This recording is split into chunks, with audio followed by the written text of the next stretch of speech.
बिस्मिल्लाहिर्रहमानिर्रहीम। अस्सलाम वालेकुम नाज़रीन, आप यूट्यूब चैनल देख रहे हैं। मैं इमरान खान हूँ। वो भूचाल जिसका सारे इंतज़ार कर रहे थे वो आ गया और ऐसा लगता है कि खेल अब अपने आखिरी मरहले में दाखिल हो गया है।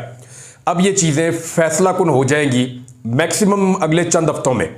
चंद हफ्तों की मैं बात कर रहा हूँ तो 1 महीना 1.5 महीने इससे ज़्यादा नहीं लगेगा, क्योंकि काजी फ़ायद ईसा साहब की रिटायरमेंट वाले दिन तक बहुत सारी चीज़ें इस मुल्क में तय होनी है। जो बड़ी बड़ी डेवलपमेंट्स हैं उनमें से एक डेवलपमेंट तो ये हुई है कि जो सुप्रीम कोर्ट ऑफ पाकिस्तान का फैसला था मखसूस नशिस्तों वाला, जो 12 जुलाई को 8 जजेस ने अक्सरियत से सुनाया था, उसके ऊपर जो है वो तफसीली फैसला जारी कर दिया गया है। जो तफसीली फैसला है वो जस्टिस मंसूर अली शाह साहब ने लिखा है। 70 सफ़ों पे मुश्तमिल ये फैसला है, जो इसके अंदर इब्तदाई तौर पे चीज़ें सामने आई हैं और जो इसकी समरी है वो मैं आपके सामने रख देता हूँ कि एक्चुअली ये फैसला क्या क्या रहा है। कुछ बुनियादी चीज़ें जो सवालात उठाए जा रहे थे, एक तो काजी फ़ायद ईसा साहब ने पूरे केस में ये कोशिश की कि लकीर का फ़कीर बनाया जाए सुप्रीम कोर्ट को, यानी अदालत अपने दिमाग से काम ना करे, हालातों वाक़यात को ना देखे, इंसाफ के तकाज़ों को ना देखे, सिर्फ ये देखे जो लिखा है उसके ऊपर अमल दरामद कर दें। तो यहाँ पे सुप्रीम कोर्ट ऑफ पाकिस्तान ने एक चीज़ तो ये बड़ी क्लियर की है कि जो आइन की तशरीह है उसको करने का तरीका ये नहीं है कि आप हरफ ब हरफ उसके ऊपर अमल करें।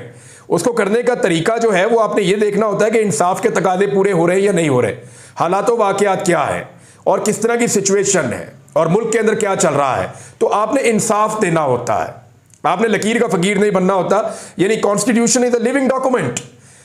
जो कॉन्स्टिट्यूशन है या आइन है उसके अंदर तो तरमीम भी हो सकती है और ये तो एक लिविंग डॉक्यूमेंट है। दुनिया के कई ममालिक हैं जहाँ पे आइन लिखा हुआ है ही नहीं, वहाँ पे आइन तहरीरी तौर पे मौजूद नहीं है, वो कन्वेंशंस के ऊपर चलते हैं। तो दूसरी जो एक चीज़ और बड़ी क्लियर की गई वो ये की गई कि जो नुकसान हुआ किसी का भी, यानी इदारे जो थे, स्पेशली ये इलेक्शन कमीशन ऑफ पाकिस्तान के बारे में बात है कि इलेक्शन कमीशन की नाअहली की वजह से, उनकी नालायकी की वजह से या उनके गलतियों की वजह से या जो भी उन्होंने किया, इसको पाकिस्तान तहरीक इंसाफ तो इसको जुर्म करार देती है। वो तो कहते हैं आर्टिकल 6 लगना चाहिए। उसकी वजह से जब किसी को नुकसान हो जाएगा तो उसका अजाला भी इंसाफ का तकाजा है और इसी में पाकिस्तान तहरीक इंसाफ को सीटें वापस मिलती हैं। फिर एक सवाल उठाया जाता था कि जी पीटीआई जब आई नहीं, केस का हिस्सा नहीं बनी, तो एक तो ये बात गलत है कि पीटीआई नहीं आई और केस का हिस्सा नहीं मिली। पीटीआई ने बाकायदा इसके अंदर दरखास्त दी थी और दूसरा उसमें यह कहा कि जनाब वैसे भी जो सुन्नी इत्तेहाद कौंसिल है वो कौन थी, वो भी पाकिस्तान तहरीक इंसाफ ही थी और सबको पता है। उन्होंने कहा जी कि ये जो प्रोसीजरल चीज़ें हम ये नहीं देखेंगे, हम ये देखेंगे कि वोट किसको पड़ा है। वोट तो पड़ा पाकिस्तान तहरीक इंसाफ को, और जब पाकिस्तान तहरीक इंसाफ को वोट पड़ा है तो सीटें भी उनकी हैं और मखसूस नशिस्तें भी उनकी हैं। तो पाकिस्तान तहरीक इंसाफ के हवाले से, यानी जो पीएमएलएन का मौक़िफ़ था वोट को इज्जत दो, उस बयानिए के साथ ये 8 जजेस पूरी ताकत के साथ खड़े हो गए। एक और सवाल जो बार बार उठाया जाता रहा वो ये था कि जनाब मामला ये है कि सियासी जमातों ने मखसूस नशिस्तें ले ली, अब उनसे वापस क्यों ली जाए, उन्होंने तो मखसूस नशिस्तों की लिस्टें दे दी हैं। तो मामला इंसाफ का है, जिसका मैंडेट है मखसूस नशिस्तें उसी को मिलेंगी। अब सुप्रीम कोर्ट ने दोबारा से क्लियर किया कि तहरीक इंसाफ एक सियासी जमात है, ये बहुत वजाहत के साथ चीज़ सामने आ गई है और पीटीआई केस की फरीक बनने की दरखास्त हमारे सामने मौजूद थी। अमूमी तौर पर फरीक बनने की दरखास्त पर पहले फैसला किया जाता है। ये अदालत कई मुकदमात में कह चुकी है कि मुकम्मल इंसाफ करते हुए अदालत किसी तकनीकी उसूल की पाबंद नहीं है, हमें इंसाफ करना होता है। फिर यह भी क्लियर कर दिया कि जो आज़ाद उम्मीदवार हैं वो पाकिस्तान तहरीक इंसाफ के उम्मीदवार थे, ये डिक्लेयर कर दिया काजी साहब ने और 11 जजेस ने, यानी ये 8 जजेस और 3 जजेस मजीद 11 जजेस ने बड़ा खुलकर ये बात कही थी कि जनाब ये जो 39 मेंबर्स हैं ये पाकिस्तान तहरीक इंसाफ के हैं, बाकी जो है वो आज़ाद है। लेकिन 8 जजेस ने फिर जो तफसीली फैसला दिया है उसके अंदर भी दोबारा ये कह दिया कि ये सारे पाकिस्तान तहरीक इंसाफ के उम्मीदवार हैं। पीटीआई ने दावा किया कि आज़ाद उम्मीदवार भी पीटीआई के उम्मीदवार थे और वोटर ने इनको पीटीआई का उम्मीदवार होने की हैसियत से वोट दिया है। फिर इलेक्शन कमीशन और पाकिस्तान के कंडक्ट के ऊपर बड़े संजीदा सवाल उठ गए हैं और इस फैसले ने इलेक्शन कमीशन ऑफ पाकिस्तान को क्लीन बोल्ड कर दिया है। अदालत ने इलेक्शन कमीशन के रवैये पर हैरानी का इजहार करते हुए कहा कि इलेक्शन कमीशन बुनियादी फरीक मुखालिफ के तौर पर, यानी इलेक्शन कमीशन तो ऐसा लग रहा था कि पाकिस्तान तहरीक इंसाफ का कोई मुखालिफ उम्मीदवार है, मैदान में आया हुआ है। और यह बड़ी हैरत का इजहार किया सुप्रीम कोर्ट ऑफ पाकिस्तान ने इसमें कि इलेक्शन कमीशन को तो एक ऐसे इदारे के तौर पे आना चाहिए था जिसके लिए सारे उम्मीदवार या सारी पॉलिटिकल पार्टी एक जैसी होती, लेकिन इलेक्शन कमीशन ऑफ पाकिस्तान हैरानकुन हद तक यहां पे एक पॉलिटिकल फरीक के तौर पे नजर आ रहा था। हालांकि इसका बुनियादी काम सिर्फ साफ और शफाफ इंतखाबात करवाना है। इलेक्शन कमीशन मुल्क में जमहूरी अमल का जामिन और हुकूमत का चौथा सतून है, और वो फरवरी 2024 में अपना ये किरदार अदा करने में नाकाम रहा। ये बहुत बड़ा एक सवालिया निशान उठ गया है, और इलेक्शन कमीशन ऑफ पाकिस्तान के खिलाफ ये एक बहुत बड़ा फैसला आ गया है। आगे सुप्रीम कोर्ट ऑफ पाकिस्तान ने रूल्स का हवाला दिया, आइन के आर्टिकल्स का हवाला दिया, इलेक्शन एक्ट का हवाला दिया, और इससे यह साबित किया कि किस तरह इलेक्शन कमीशन ऑफ पाकिस्तान ने इन चीजों की मुखालफत की है। जमहूरियत में इनफरादी या इज्तिमाई हकूक में कम से कम मुदाखलत यकीनी बनानी चाहिए। इंतखाबी निशान वापस लिए जाने का मतलब यह नहीं कि सियासी जमात के आईनी हुकूक खत्म हो गए हैं। अच्छा, एक चीज और, अब कादी फायद ईसा साहब का जो एक स्याह फैसला जिसको सब कहते हैं वो है जी 13 जनवरी वाला, जहां पे कादी फायद ईसा साहब ने पाकिस्तान तहरीक इंसाफ से बल्ला छीन कर एक कंफ्यूजन पैदा कर दिया था। इसमें भी सुप्रीम कोर्ट ऑफ पाकिस्तान ने बात की कि फसाद की जड़ एक्चुअली यहां पे मौजूद है। इस फैसले में सुप्रीम कोर्ट ने कहा कि बल्ले के निशान वाले केस में पार्टी के आईनी हुकूक वाजे करती है अगर सुप्रीम कोर्ट, तो कंफ्यूजन पैदा ही ना होती। इलेक्शन कमीशन ने भी अपने हुक्मनामे में पीटीआई के आईनी हुकूक वाजे नहीं किए। अदालत और इलेक्शन कमीशन यानी कादी फायद ईसा साहब और इलेक्शन कमीशन यानी सिकंदर सुल्तान राजा साहब, यानी इन दोनों के बारे में अब ये लिख रही है कि अदालत और इलेक्शन कमीशन को मद्देनजर रखना चाहिए था कि इंतखाबी शेड्यूल जारी हो चुका है, वाज़े कानून के बगैर किसी को सजा नहीं दी जा सकती। आइन में दिए गए हकूक को कम करने या कदगन लगाने वाले कवानीन का जायजा तंग नजरी से ही लिया जा सकता है। जमहूरियत में इनफरादी या इज्तिमाई हकूक में कम अज कम मुदाखलत यकीनी बनानी चाहिए।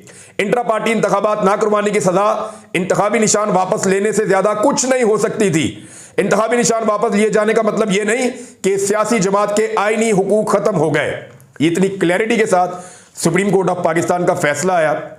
अब अगर आप ये देखते हैं तो फिर ये कादी फायद ईसा साहब के ऊपर भी एक तरह की चार्जशीट है कि आपने क्लैरिटी पैदा नहीं की, कंफ्यूजन पैदा हो गई। और पाकिस्तान में सबको सब कुछ नजर आ रहा था, पाकिस्तान में इलेक्शन हो रहे थे, जो कुछ पाकिस्तान तहरीक इंसाफ के साथ हो रहा था वो कादी फायद ईसा साहब को नजर आ रहा था। अगर उनके फैसले की गलत तशरीह हो रही थी या उनके कहने का मतलब ये नहीं था जो जुल्म और ज्यादती पाकिस्तान तहरीक इंसाफ के साथ हुई है, तो उन्हें उस वक्त इसके ऊपर सो मोटो नोटिस लेना चाहिए था या इस पर बात करनी चाहिए थी। दूसरा, इलेक्शन कमीशन ऑफ पाकिस्तान ने एक फैसले को एक हथियार के तौर पर इस्तेमाल किया और एक पॉलिटिकल पार्टी को दीवार के साथ लगा दिया, और इतना दीवार के साथ लगाया कि आज इलेक्शन के बाद 8 महीने गुजर गए हैं, अब तक सारा सिस्टम उसी तरह जमूत का शिकार है। तो ये एक चार्जशीट है जनाब, और इसमें एक और चीज भी कही गई है, और वो 2 मुअज़्ज़ज़ जज साहिबान हैं। 8 जजेस ने तफसीली फैसले में 2 जजेस के इख्तलाफी नोट पर तहफ़्फ़ुज़ात का इजहार करते हुए कहा कि जस्टिस अमीनुद्दीन खान और जस्टिस नईम अख्तर अफगान ने 12 जुलाई के अक्सरियती फैसले को आईन से मुतसादिम करार दिया। जिस अंदाज में 2 जजेस ने अक्सरियत फैसले पर इख्तलाफ का इजहार किया वो मुनासिब नहीं है। फैसले में कहा गया कि जस्टिस अमीनुद्दीन और जस्टिस नईम अख्तर अफगान, इनका अमल सुप्रीम कोर्ट के जजेस के मनसब के खिलाफ है। तो ये जनाब सुप्रीम कोर्ट ऑफ पाकिस्तान ने कर दिया। अब पाकिस्तान तहरीक इंसाफ के पास क्या ऑप्शंस हैं, ये मैंने आपको अभी शॉर्ट चीजें बताई हैं। एक्चुअली एक चार्जशीट है, ये चार्जशीट है चंद लोगों के खिलाफ, लेकिन इसमें सबसे बड़ी चार्जशीट जो है वो इलेक्शन कमीशन ऑफ पाकिस्तान के खिलाफ है। अब जो एक धांधली वाला केस पड़ा हुआ है ना सुप्रीम कोर्ट ऑफ पाकिस्तान में, जिस वक्त उसके ऊपर बेंच बनेगा और धांधली वाला केस सुना जाएगा, जस्टिस मंसूर अली शाह साहब के चीफ जस्टिस बनने के बाद वो सुना जाना चाहिए। वो जब भी सुना जाएगा उस केस के अंदर ये केस जो है रेफरेंस के तौर पे डाला जाएगा, और ये इलेक्शन फरवरी 2024 का जो इलेक्शन है ये कलअदम हो सकता है। मैं आपको ये बार बार कह रहा हूं, क्योंकि इस फैसले के अंदर कुछ चीजें क्लियर कर दी गई हैं और फुल कोर्ट का ये फैसला है। यहां पे जो चीजें क्लियर हो गई हैं ये अगले केस के अंदर काम आएंगी। 2 चीजें हो सकती है ना, एक तो Pakistan Tehreek Insaf election commission of Pakistan के खिलाफ जो है वो रेफरेंस दायर कर सकती है इस फैसले की बुनियाद पे, तो इलेक्शन कमीशन ऑफ पाकिस्तान को तो घर जाना पड़ेगा, उन्हें तो इस्तीफा दे देना चाहिए, फारिग हो जाना चाहिए, और सारा पाकिस्तान यही रिकमेंड कर रहा है, उनके खिलाफ तो कानूनी कार्रवाई होनी चाहिए। और दूसरा, जो 2 जज साहिबान ने जिस तरह अक्सरियती फैसले को आइन से मुतसादिम करार दिया, तो इनके ऊपर भी जो है वो कोई ना कोई चार्ज लग सकता है। तीसरा, कादी फायद ईसा साहब ने तो जो करना था वो कर दिया, वो अभी तक कर रहे हैं। आज की डेवलपमेंट में आपको बताया तो इस फैसले के बड़े असरात होंगे। क्योंकि हुकूमत की जानिब से ऐसा दिखाई दे रहा है कि वो इस फैसले पर अमल दरामद नहीं होने देगी। हुकूमत कोशिश करेगी कि फैसले पर अमल दरामद रोका जाए, और उन्होंने अभी से अपने बाल बच्चों के जरिए से, अपने लोगों के जरिए से इस फैसले के ऊपर तनकीद भी शुरू कर दी है। अब ये कह रहे हैं जी फैसला जो भी हमने इसको नहीं मानना, तो फैसले के ऊपर अमल दरामद तो करना पड़ेगा। इलेक्शन कमीशन ने 5 दफा इजलास किया, 5 दफा बैठे और किसी नतीजे में नहीं पहुंचे। भाई सुप्रीम कोर्ट ने आपको फैसला लिखकर दे दिया है, आप जाएं और जाकर फैसले पे अमल दरामद करें। और अगर कोई आपके ऊपर दबाव है तो जाके सुप्रीम कोर्ट ऑफ पाकिस्तान में बताएं कि जनाब हमारे ऊपर ये दबाव है, इस वजह से हम नहीं कर पा रहे, या फिर इस्तीफा देके अपनी घर आप चले जाएं। आपके पास तो यही ऑप्शन मौजूद है, इसके अलावा तो आप कुछ कर नहीं सकते। अदरवाइज भी सुप्रीम कोर्ट अपने फैसले पर खुद अमल दरामद करवा देगी और आप लोग जेल चले जाएंगे। इसके अलावा और कोई रास्ता सुप्रीम कोर्ट ऑफ पाकिस्तान के पास बचेगा नहीं। प्रैक्टिस एंड प्रोसीजर कमेटी, आपको याद होगा जरदारी साहब ने एक ऑर्डिनेंस के जरिए से अभी इसके अंदर एक तरमीम की है, और जस्टिस मुनीब अख्तर साहब को इस कमेटी से बाहर निकाला गया है। जस्टिस मुनीब अख्तर साहब को इस कमेटी से बाहर निकालने की जो वजह थी वो अब सामने आ चुकी है। कमेटी का इजलास बुलाया गया और इस इजलास के अंदर जस्टिस मंसूर अली शाह साहब ने कमेटी में शिरकत नहीं की, और शिरकत किए बगैर वो चले गए। जस्टिस कादी फायदी साहब और जस्टिस अमीनुद्दीन खान ने कमेटी के इजलास में शिरकत की, यानी कादी फायदी साहब ने की, उनके हम ख्याल जज हैं वो। और जस्टिस मंसूर अली शाह का तरमीमी ऑर्डिनेंस पर तहफ़्फ़ुज़ात का इजहार, साकिब बशीर साहब हैं सीनियर जर्नलिस्ट, उन्होंने इस सवाल से एक ब्रेकिंग न्यूज दी है। वो ये कह रहे हैं कि जस्टिस मंसूर अली शाह ने supreme court practice and procedure act की जो कमेटी है, ऑर्डिनेंस के बाद दोबारा जब उसकी तश्कील की गई है तो उसके ऊपर उन्होंने सवाल उठा दिए। कमेटी को 3 सफ़हात पर मुश्तमिल 8 पैराग्राफ का खत उन्होंने लिख दिया है, लेकिन इससे कादी साहब को फर्क नहीं पड़ा, उनकी वहां पे मेजॉरिटी आ गई है और उनका कंट्रोल कमेटी के ऊपर हो गया है। तो जो मैं आपको थोड़े दिन पहले बता रहा था कि इसको रिकॉर्ड करके रखिएगा और ये चीज आपके सामने आएगी, तो वो चीज सामने आ चुकी है। सबसे पहले इस कमेटी ने जो बेंच बनाया और जो केस लगाया वो मैं अब आपके सामने रखने जा रहा हूं कि जो मैंने आपको कहा था हू बहू वही काम हुआ है। 63A, मैंने आपसे कहा था ना 2022 में एक फैसला आया था पाकिस्तान तहरीक इंसाफ के हक में कि जो आदमी अपनी पार्टी की मर्जी के बगैर वोट डालेगा उसका वोट भी काउंट नहीं होगा, उसकी सीट भी चली जाएगी। हुकूमत इसके अंदर नजरसानी चाहती थी, उस वक्त एक दरखास्त डाली हुई थी। अब वो दरखास्त 30 सितंबर के लिए सुप्रीम कोर्ट ऑफ पाकिस्तान में लगा दी गई है और उसके लिए एक नया बेंच बना दिया गया है। चीफ जस्टिस कादी फायदी साहब की सरबराही में 5 रुकनी बेंच समाअत करेगा। अब कादी साहब ने और जस्टिस अमीनुद्दीन साहब ने मिलकर यह बेंच बनाया है, तो यहां पे कादी साहब खुद उसकी जो है वो सरबराही करेंगे। चीफ जस्टिस दोबारा से एक ऐसे केस के अंदर आ रहे हैं जो सियासी नौयत का है, जिस केस के आईनी तरमीम पर असरात पड़ सकते हैं, जिस आईनी तरमीम के जरिए से कादी फायदी साहब को एक नई आईनी अदालत बनाकर उसका चीफ बनाया जाएगा। तो इसको कहते हैं कन्फ्लिक्ट ऑफ इंटरेस्ट।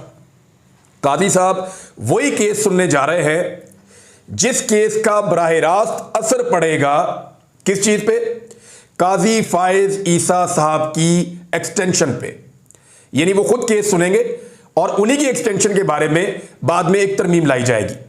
कादी साहब सरबराही कर रहे हैं, बेंच में जस्टिस मुनीब अख्तर साहब को शामिल किया गया है ताकि थोड़ा सा वो किया जा सके। जस्टिस अमीनुद्दीन खान साहब शामिल हैं, जस्टिस जमाल खान मंदोखेल साहब शामिल हैं और जस्टिस मजहर आलम मियां खेल साहब शामिल हैं।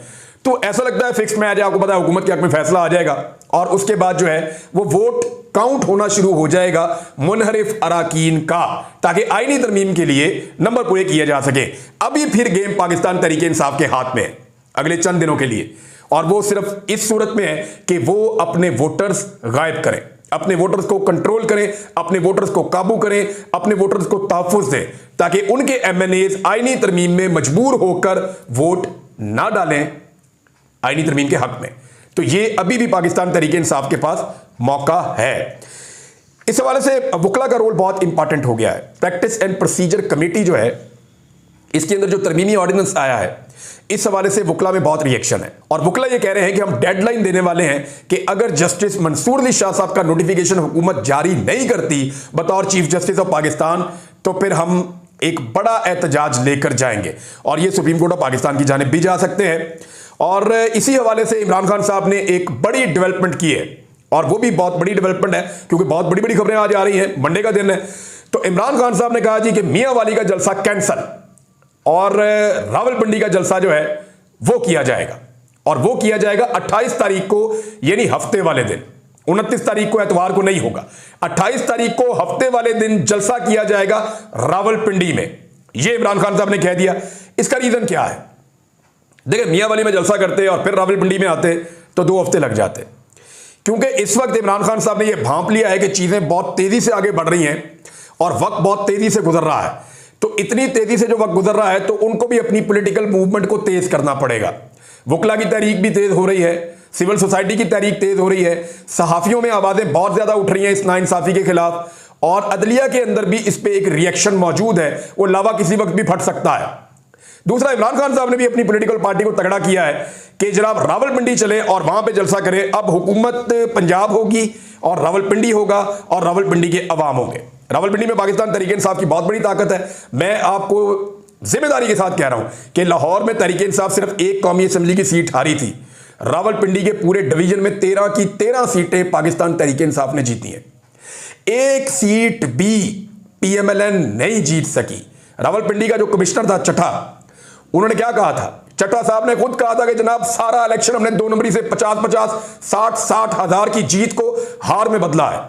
तो अब ये सब जो है वो रावलपिंडी की तरफ जा रहे हैं एहतजाज को लेकर। हफ्ते वाले दिन रावलपिंडी में पाकिस्तान तहरीक इंसाफ एक बड़ा जलसा करेगी। इमरान खान साहब की एक नई स्ट्रेटेजी है, उन्होंने अपनी फील्डिंग तब्दील की है और तरीकेकार तब्दील किया है और गेम को थोड़ा सा उसकी पेस को चेंज किया है, या एक नया स्पेल करना शुरू किया इमरान खान साहब ने। तो मैंने आपको पहले कहा कि यह मामला अब अपने आखिरी राउंड में दाखिल हो गया है। जाते जाते नाज़रीन, सिर्फ मैं एक चीज आपको कहना चाहूंगा कि सनम जावेद साहिबा के जो वालिद हैं उनको गिरफ्तार किया गया था बेटियों में दबाव डालने के लिए। तो उनके जो वालिद हैं उन्होंने आकर कहानी बताई। उन्होंने कहा जी कि वहां एक इंस्पेक्टर था इमरान कमर नाम का, और उसने मुझे बहुत धमकाया, गालियां दी, बदतमीजी की। उसने मुझे यह कहा कि मेरी बेटी अगर सियासत करती होती तो मैं उसे गोली मार देता। यानी क्या इस मुल्क में बेटियों का वोट डालना या उन्हें सियासी शऊर होना एक जुर्म हो गया है? क्या इस मुल्क में खवातीन अब सियासत नहीं कर सकती? ये उस सूबे का एक इंस्पेक्टर कह रहा है एक बाप को कि मैं गोली मार देता अपनी बेटी को, जिस सूबे की वजीर आला चाहे फॉर्म 47 के ऊपर ही है, एक औरत है। क्या ये इंस्पेक्टर इतनी जुर्रत करेगा कि नवाज शरीफ को जाकर ये कहे कि अगर मेरी बेटी सियासत करती तो मैं गोली मार देता? ये इंतहाई अनफॉर्चुनेट है। और जो औरत कार्ड इस्तेमाल करने वाले हैं या जो बार बार औरतों की इज्जत की बात करने वाले हैं, वो इसके ऊपर एक लफ्ज नहीं बोले अब तक। मैं इंतजार करूंगा बोलते हैं या नहीं, और अगर नहीं बोलेंगे तो फिर उनको सुनना पड़ेगा। अब तक के लिए इतना ही। अपना ख्याल रखिएगा, अपने चैनल का भी। अल्लाह हाफ़िज़।